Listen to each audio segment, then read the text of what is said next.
जय जिनेन्द्र बंधु, लीजिए प्रारंभ करते हैं संस्कार मंजूषा पूर्वार्ध का वाचन। पेज नंबर 156, दिन 78। बिना देखे या बिना टुकड़े किए नहीं खिलाएं। खाते समय बच्चे में कोई भी चीज़ हो, टुकड़े करके अर्थात तोड़कर एवं देखकर खाने की आदत डालें, क्योंकि लगभग 1-2 वर्ष पहले इंदौर के एक ग्राम में एक लड़की ने प्रसिद्ध दुकान से समोसा खरीदा और मुंह से तोड़कर इधर उधर देखकर खाने लगी। उस समोसे में से छिपकली के बच्चे का कुछ अंश उसके मुंह में चला गया और कुछ टुकड़ा हाथ के समोसे में रह गया। जब वह हाथ का समोसा मुंह में रखने लगी, तब अचानक उसे वह दिखा। जब तक हाथ के समोसे से छिपकली दिखी, तब तक तो मुंह का समोसा पेट में पहुंचकर विष उत्पन्न कर चुका था। इसलिए हॉस्पिटल पहुंचने के पहले ही अर्थात 10 मिनट में ही वह लड़की मरण को प्राप्त हो गई। इसी तरह लगभग 4 महीने पहले जावरा में एक लड़की ने पानी पतासा खाया। उस फुल्की के पानी के साथ उसके शरीर में एक छोटा सा केचुआ पहुंच गया।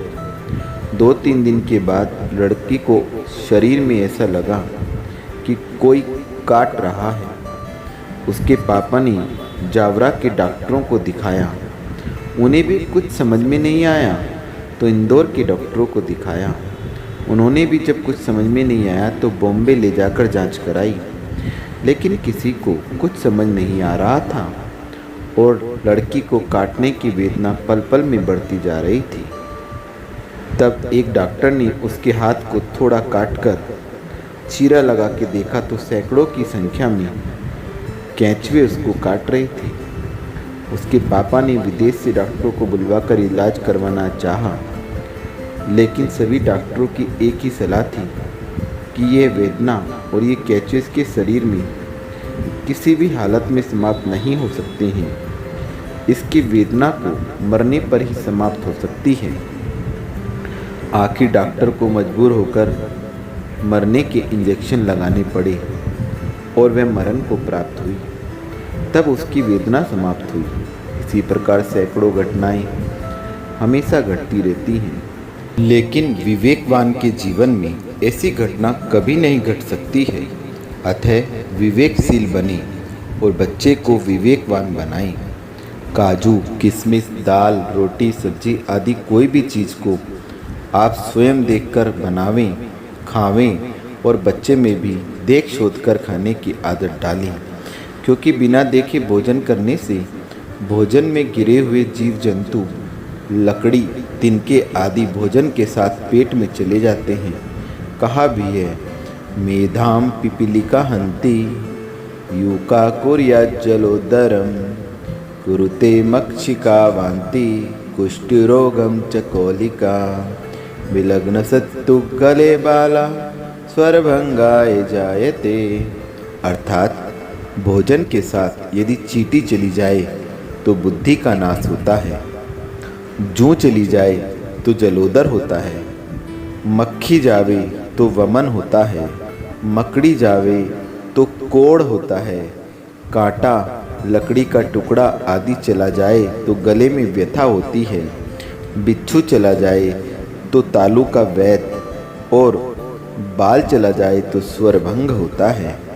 हरे फल, ककड़ी, सब्जियां जो कच्ची खाई जाती हैं जैसे मटर, टमाटर, सेंगर, चावल, फली आदि धोकर ही खावें और धोकर ही खिलावें, क्योंकि बाजार में फल सब्जी आदि को अनेक लोग गंदे हाथों से स्पर्श करते हैं।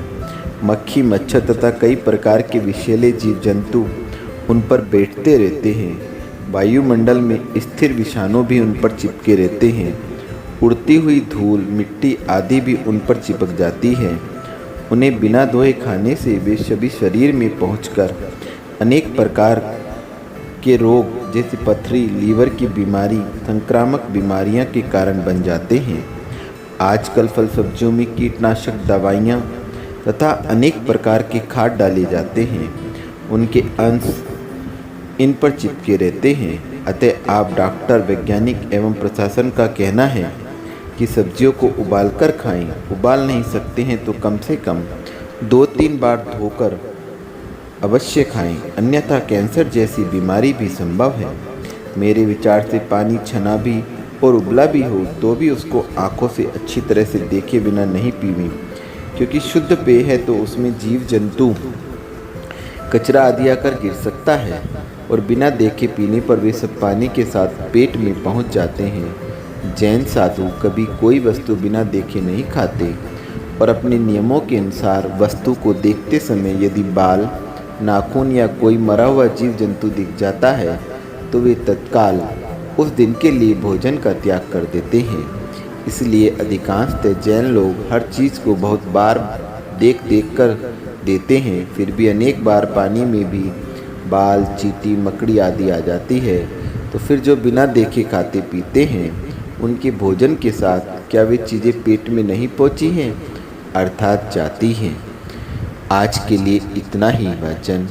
गुरु माँ विज्ञानमती माता जी के चरणों में वंदामि गुरु माँ, वंदामि गुरु माँ, वंदामि गुरु माँ।